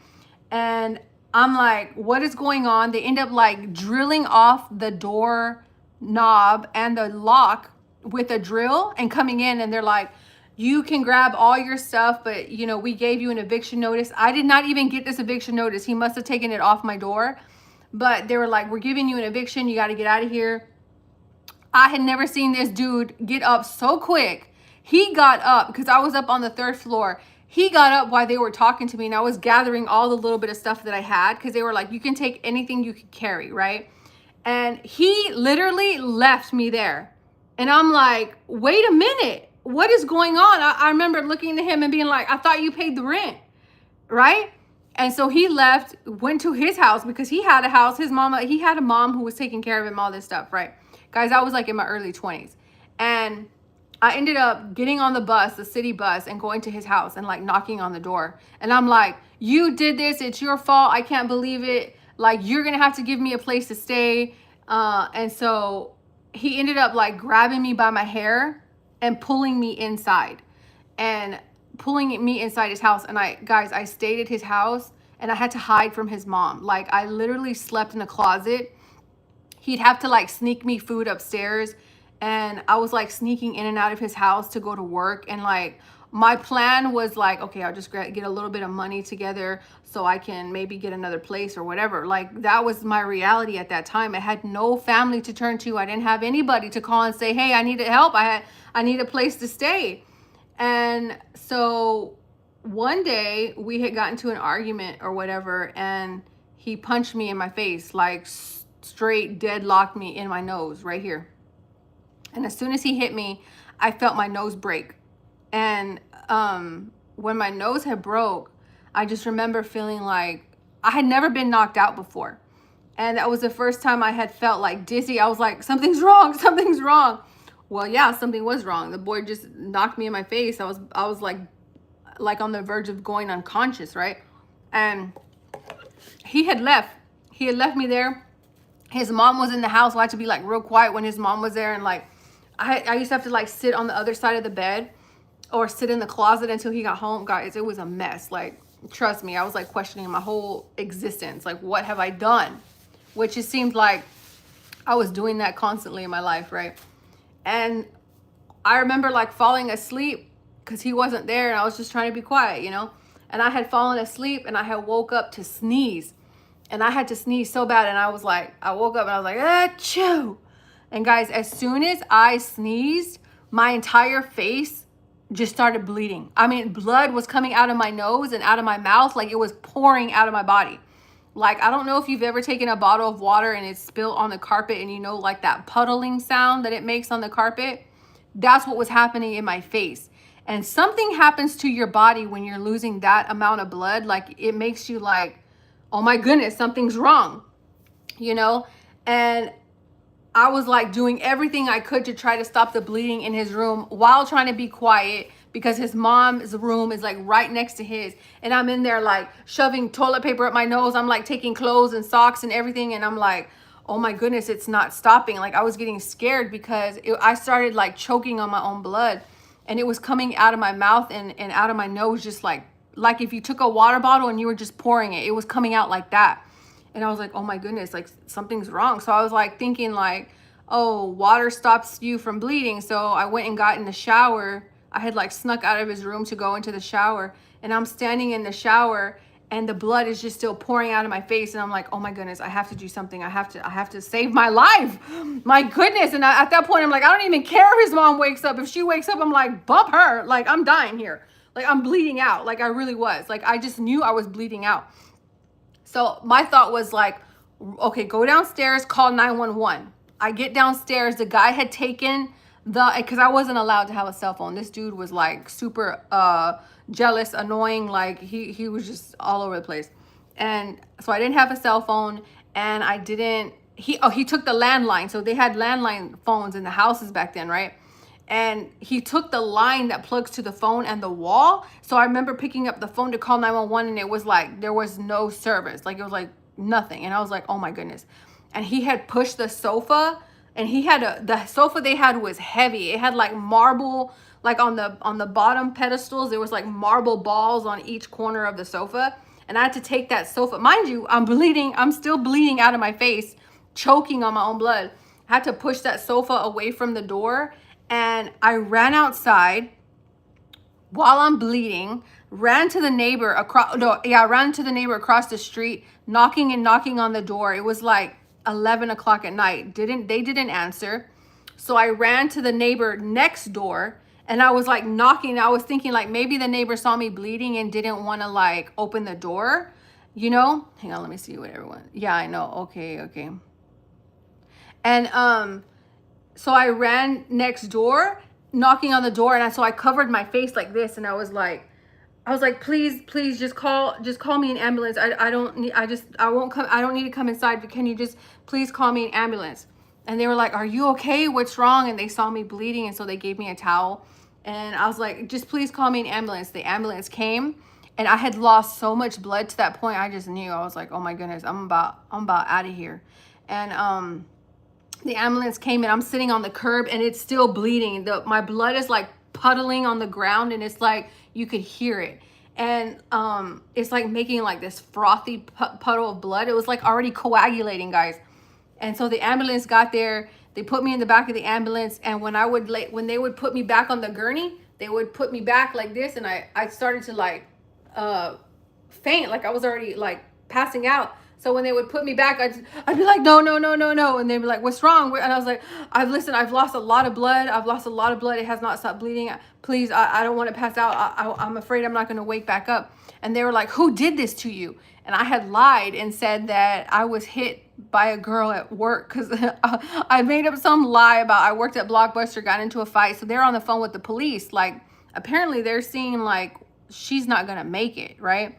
And they ended up getting me to the hospital, and they cauterized whatever they thought was the problem and ended up stopping the bleeding for a little bit, right? So then I was released from the hospital, and I had called this lady that I had met from donating plasma, because I used to donate plasma to get money to buy weed and stuff. And I called her up because I had her phone number, like, when I would go donate plasma, this girl would always be there. And I was like telling her, like, I'm in an abusive situation and I have nowhere to go. I need help. And she was always like, and it was crazy because my mind was so broken that like I didn't want to leave this guy because I thought I loved him or whatever. Like, it was sick. Like, but I know that I needed to get out of that situation, but I didn't want to leave him. I don't know, guys. My mind was broken, but ended up calling that girl because I always kept her number on a piece of paper, because she told me, keep my number with you wherever you go in case something happens. And I called her, and guys, this was a complete stranger.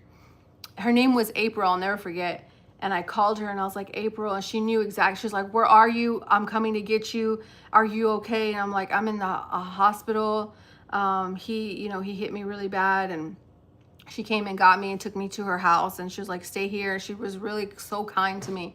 And I was always meeting people like that, guys. And even in all my troubles and everything, like, and I stayed with her for that night, but my face was hurting so bad. And I remember like having to sneeze again, and I'm like, oh my goodness. And I ended up sneezing again, and it started bleeding again. And they took me back to the hospital, and they called an ambulance, and the ambulance came, and they were like, what? And it was bleeding again the same way. And I'm starting to get weak fast. Like, I'm like getting weak real quick. And because I had already lost that blood before, so they take me, right, and I'm bleeding in a basin, like, you know those basins they give you to throw up. Like, I'm bleeding in this basin, right, like this. I'm sitting over this thing, and this basin starts filling up with blood like this, and I'm like, oh my goodness, I'm about to die for real. And so I remember a nurse came in, and they're like, we're gonna have to give you blood transfusions. And I ended up having like probably 7 blood transfusions while I was there at that hospital. And I'll never forget, she came in and was like, we need to put a phone number for you, something like, who do we call? And I'm like, there's nobody to call, I have nobody. And I ended up telling her, but if there's one person you do need to call, it's my son's grandmother. So they wrote my son's grandmother's phone number on my leg, literally on my leg. Like, she tagged me in case I was dead and they needed to call someone. And I was in there like, and I will never forget, guys, I called out in Jesus' name. Back when I didn't know the Hebrew name, I remember like sitting there, and I was like directly talking to Jesus. I was like, Jesus, help me. I remember like, help me, please. And because I just knew I was about to die. And the nurse came back in, because there was like, nobody was coming to help me. And this blood just kept getting fuller. And I'm not kidding. It was about this much blood in the basin. And it was a big container. And I'm just sitting there bleeding over it like this while they're pumping blood. It's like they're pumping blood into me so I could bleed blood out. So she comes in and she's like, we're going to have to transport you to the Army, to BAMC Medical Center in San Antonio, where there is an emergency surgeon who is like, he's proficient in ear, nose, and throat or something, right? And mind you, I'm pregnant. I'm 13 weeks pregnant at this time. So when I get to BAMC, right, I'm already disoriented. Like, I'm so weak. I'm barely hanging on. And as soon as I get there, boots on the ground, guys, and maybe this is why I'm married to an army man, I don't know, but as soon as I get there, a whole team of fatigue people in fatigues, nurses and doctors, they come out. Like, I feel like I had just been taken off of the desert, you know, in Iraq or something. They came over and they just start working on me, and they're like putting the arm cuff, and they just start like saving my life. And they asked me, they're like, if it comes down to you or the baby, who do you want us to save? And I'm like, I didn't even think twice about it, guys. I was like, save my life. Like, me. What, you know, like, that's just what I said. And so they started doing procedures on me, and they ended up putting like this weird contraption inside my face, and they blew it up with water, and it was like this huge thing that sat like this on my face, and it was up my nose, and they had to blow it up with water. And so the pressure, what it was doing was it was putting pressure on this artery that was here, because what the hospital initially thought was that it was like a scratch in my nose, and they cauterized something that didn't even need to be cauterized, because the bleeding was coming from behind the cavity of my face. It was an actual, the artery that runs down here through your face had been ruptured when he broke my nose. And so they had put this huge contraption in my face, and they blew it up, and the pressure would sit up against that artery and stop the bleeding. So then they started giving me like a whole bunch of blood transfusions and stuff. And they had done 2 surgeries, right? And both surgeries, I woke back up with this thing on my face. And I'll never forget the last surgery that happened. The doctor came in, and he's like, listen, this is the last surgery that we're going to be able to do on you, because you're running out of blood. Like, you, my blood type is O positive. So I can only receive O positive blood, but I can donate to all other types, right? So he was like saying, we're running out of blood supply to give you. And if we can't stop the bleeding, we're going to have to let you bleed out. And that was the most scariest thing that I had ever been faced with at that time.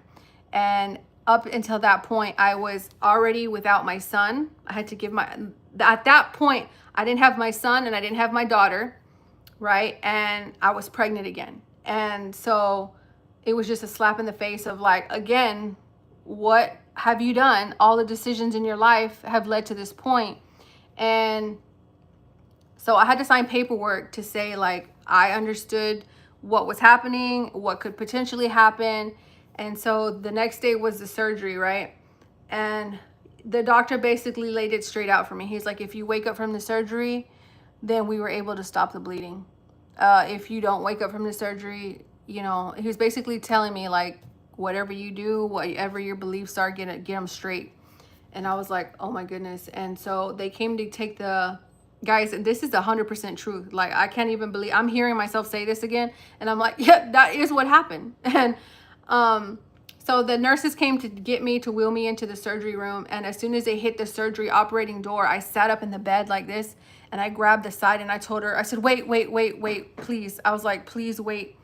And she looked at me, and she's like, are you okay? And I was just like, it was just like a moment came over me where I was like, okay, like, this is it, you know? And I cannot express to you the peace that came over me, that whatever happened after that, like, I knew that I was going to be okay. Not that I knew that I was going to wake up, but I knew that whatever happened, I was going to be okay. Like, and so they put me under, right? And I just remember seeing like all the lights kind of like flicker and stuff. And I didn't know if I was going to wake up. And the next thing you know, I wake up, and the first thing I noticed was I didn't have this huge contraption on my face, but I woke up choking because my hands were tied to the bed, because they didn't want me to wake up in panic and like start pulling at stuff, you know? And so they had me under observation, and I woke up and my hands were tied to the bed, and I was choking because they had a breathing tube down my throat. And I was like, no kidding, guys. I was like, like, somebody help me.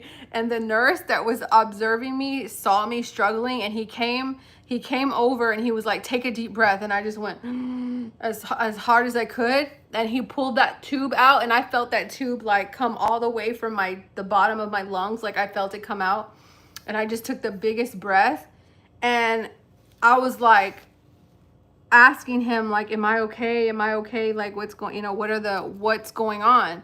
And the doctor came in and, because he was like, the doctor will be with you in just a second.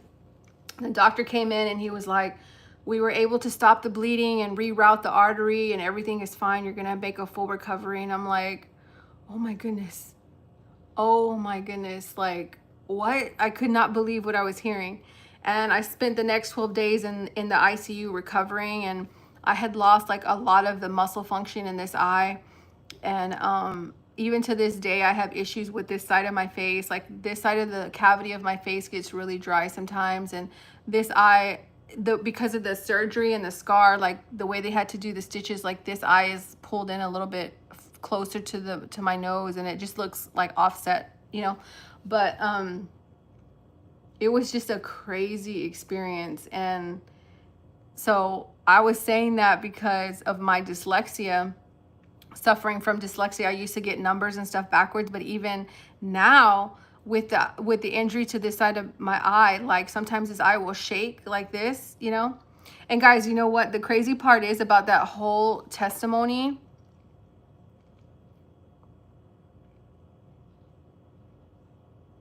Yeah, thank you guys. And that, look, I'm not lying. Like, I was ashamed for a long time to share the mistakes. I was afraid to share my truth because I'm not happy about it, like, I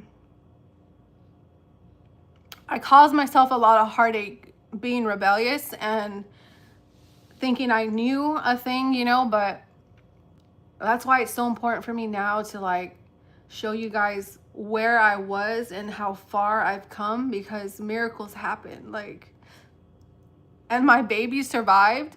I ended up giving birth to my daughter, and I was still in the mind frame of like, I don't know how to be a mom. I don't know the first thing. I'm still struggling. And I ended up calling an adoption agency and asking them for help, and they like walked me through the whole like adoption process of finding a family. So I like really invested my time into like looking at all these portfolios to try to find the best family for my daughter, and make sure that it was a family that would like provide for her and she would never need for anything, or because I knew her staying with me wasn't the right decision, because I was still in the midst of like all my confusion and abuse, and I so it was a miracle. And I'm like sitting here telling this story, it feels so separate from my reality now. And that's why, like, when I got in contact back with these people that I haven't talked to in 20 years, and they're like, we thought you died, the rumor was that you were killed, and this and that, and I was like, yeah, no, in a way that Iris is dead. Like, I will never, if it be the Father's will, I never want to go back to that Iris, because that Iris was terrible, and I was like, and then I ended up like, after giving birth to my daughter, that was the hardest thing, because mind you guys, like my first two children, I wanted all my children. Like, I never was like, I don't want my children, and I didn't believe in abortion. And like with my son, I had my son all the way till he was 6 years old, until his dad was like, hey, you don't have no money, you don't have any support system, like you don't have anything to give my son. Like, that's what he basically told me. And back in the day, I didn't know to put men on child support. I didn't know anything about that. So he was like, let me take him, get your mess together, and then, if you come back and you want to figure it out. But, that's what happened with my son. And then with my daughter, who I had I had her, like she was mine. And then that whole thing with the friend happened, and then I had my second daughter. And I remember telling the guy that punched me in the face that I was pregnant, and he said the same thing. Like, he was like, that can't be my daughter. That can't be my child. So I was already in my head trying to plan how to get away from him in that situation. And then after that, guys, I got pregnant again. And it was my fault. Like, you're not supposed to be out there partying and hooking up. But after that, I ended up getting my tube side. I was like, I cannot keep doing this. Like, I'm not going to keep doing this. No. But my broken mind and my broken heart, instead of me saying like, quit dating, quit having sex with people, like quit making these bad decisions, my answer to that was get your tubes tied. Like, that's how broken minded I was and misdirected, you know, like it's just so crazy. And I'm like, you know what? There are women out here, there are young people out here who are coming out of the foster care system, who are dealing with these realities. And I'm like, don't give up. Like, I can't even tell you the rate of people in these situations who unalive themselves and feel like there is no hope. Like, I just want to be a bear all, tell it all type of person. So I don't have the biggest house. I don't have a mansion. I don't have a fancy car. Me and RJ have exactly what the Father knows that we need. And because me and RJ, we come from a past of like addictive personalities, and we have to be careful with things that we invest our time in, because we can become addicted to it. Like with food, I became addicted to it, you know? So whether it's food, whether it's, you know, money, or, you know, whatever it is, we have addictive personalities and we have to be careful. So the Father has us right where he wants us, you know? And for someone like me to have my name on the house deed, like my name is on a deed, like we own our home, we own 2 acres of property. Like, what? Me? That girl that I'm telling you about from in the past, me now? No way.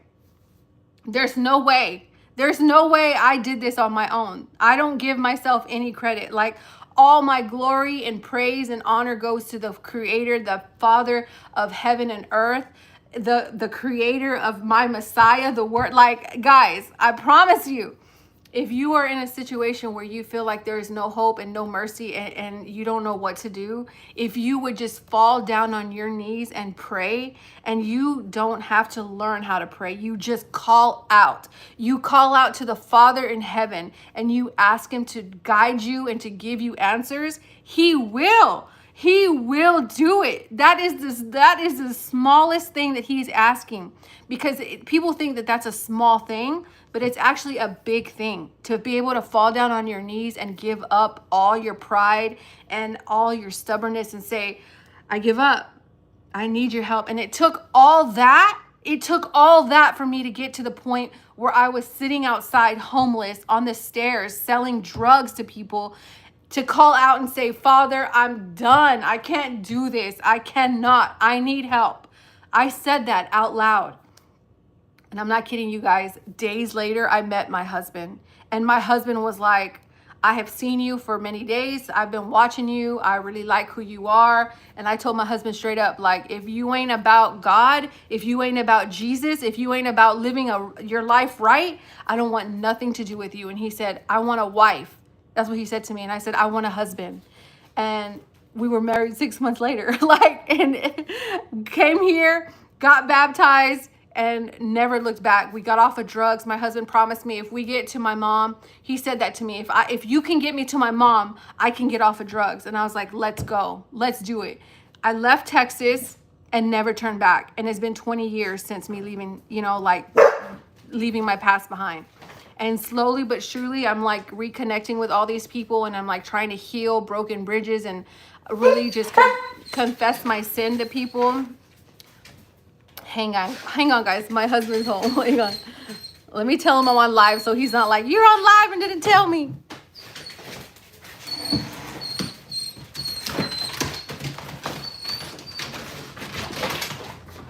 You guys brought flies in my house.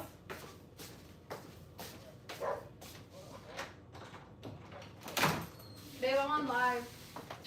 Where did you get that shirt from? Oh, it's from Bills or something. You got seeds in your mouth? Hmm? You got seeds in your mouth? The tobacco. No, it's No, I'm not. just playing. Say hi to everybody, babe. What up, though? You all right? Yeah, I'm having therapy with my girls. Oh man, let me shut up, man. Yes, he's home, guys. Let me just try.